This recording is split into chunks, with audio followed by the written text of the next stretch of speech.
Hey, welcome to my home. This is a special Cribs edition of Talk to the Hand. We're going to give you a sense of how I'm living as a millennial these days.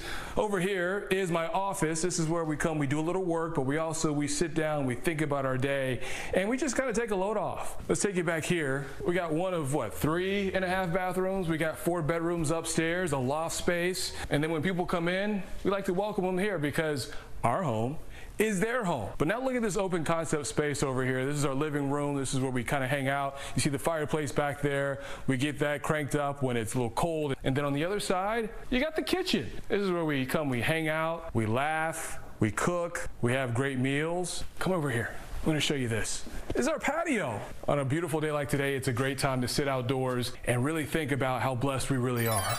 Wait a minute. Hey. Wake up, wake up. I'm sorry to keep you waiting so long. Believe it or not, this is not my most embarrassing moment. And while I get myself together, let me fill you in on how we got here. My colleague Jack Nissen recently did an interview with Generation Lab, a polling and research group which focuses on young people ages 13 to 34 and college students. And here's the biggest takeaway from their latest poll on the presidential election in 7 swing states. What we saw was the overwhelming majority indicated that the cost of living and inflation was the most motivating issue in this upcoming election. Bottom line, it's about affordable housing for some young adult voters. And that's what brings us... What do you think of the house? Dude, it is amazing. To Realtor Paul Wolford. Millennial buyers make up the largest group of home buyers right now, so it's 38%. Wolford says millennials stopped buying homes when interest rates soared in 2023, but now they're back as rates decrease. How often does interest rates come up in conversation? Every single conversation I have, people ask me what I think is going to happen with interest rates, and if I had a crystal ball, I'd still probably say I don't know.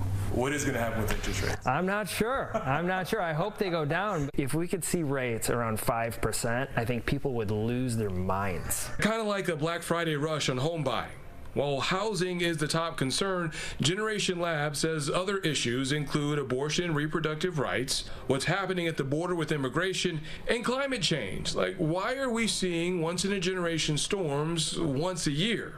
What's not buzzing are buzzwords like democracy. I think it's too abstract for young people, right? They're like, right now, what they're feeling is that, oh, I can't go out to the movies as much anymore. My groceries are costing a lot. Going out to eat is tough. So you can use all those big SAT political words, but if you ain't talking dollars, you ain't talking cents.